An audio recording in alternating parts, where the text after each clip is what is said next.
hello' everyone অসমীয়া ৰান্ধনিশাল চেনেলটোলৈ আপোনালোকক পুনৰবাৰ স্বাগতম জনাইছোঁ আজিৰ অন্য এটি ভিডিঅ'লৈ আহকচোন আজিৰ এই ভিডিঅ'টো মই কেনেকৈ কৰিছোঁ কি কৰিছোঁ দেখুৱাম আজিৰ এই ৰেচিপিটো হৈছে পনীৰ ৰেচিপি পনীৰ মটৰৰ সৈতে বনোৱা ৰেচিপি দেখুৱাম আহক তেন্তে ভিডিঅ'টো আৰম্ভ কৰোঁ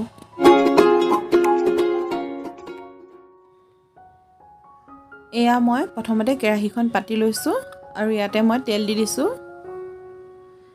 তেলখিনি দি হোৱাৰ পিছত এইখিনি গৰম হৈছে আৰু তেলখিনি গৰম হোৱাৰ পিছত মই ইয়াতে শুকান জলকীয়া দুটা আৰু তেজপাত দুখিলা চিঙি দি দিছোঁ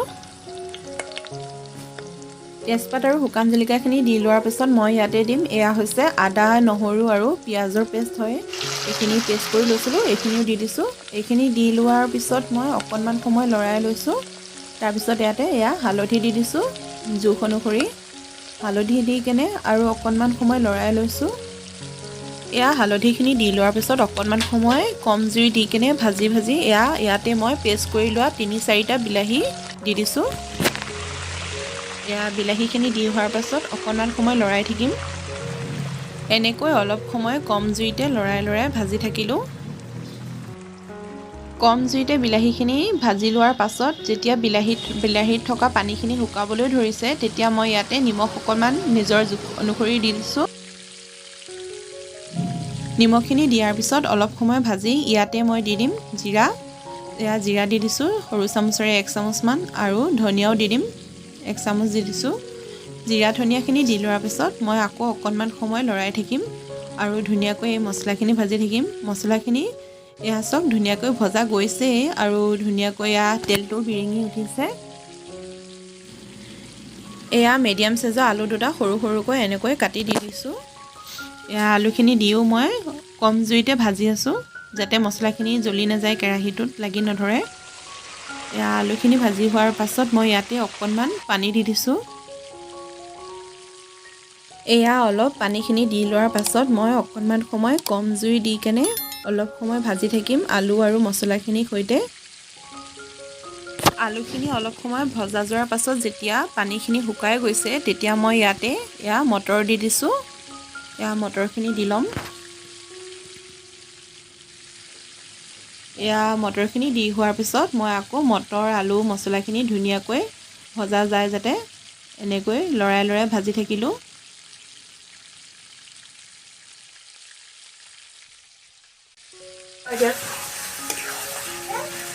মটৰখিনি অলপ সময় কম জুইতে ভাজি লোৱাৰ পাছত মই ইয়াতে ঢাকনখন লগাই দি দিম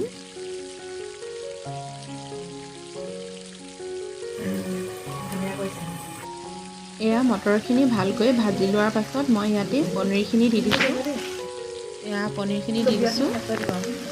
পনীৰখিনি দি হোৱাৰ পাছত মই আকৌ ধুনীয়াকৈ লৰাই ল'ম যাতে মছলাখিনি পনীৰ সৈতে ভালদৰে মিলি যায়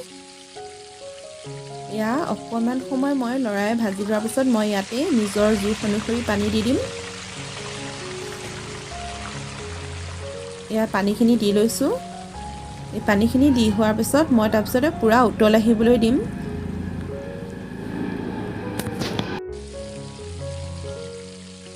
উতল আহিবৰ কাৰণে মই ঢাকনখন লগাই দিছোঁ ঢাকনখন উঠাই লৈ অকণমান লৰাই লৈছোঁ চব ইমান ধুনীয়াকৈ উতল আহি আছে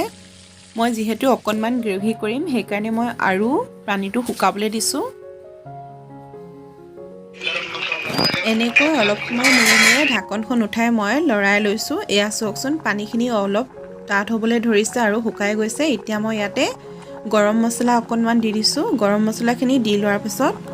অকণমান লৰাই তাৰপিছত মই আকৌ ঢাকনখন লগাই থৈ দিম 5-6 মিনিটৰ বাবে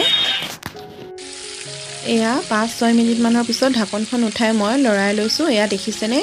ধুনীয়া এটা গ্ৰেভি হৈছে আৰু পানীখিনি ধুনীয়াকৈ শুকাই গৈছে আৰু এইখিনি খাবৰ বাবে ৰেডি হৈ গৈছে আৰু মই ইয়াতে ধুনীয়াকৈ কাটি লোৱা ধনিয়াবোৰ ওপৰতে ছটিয়াই দি দিছোঁ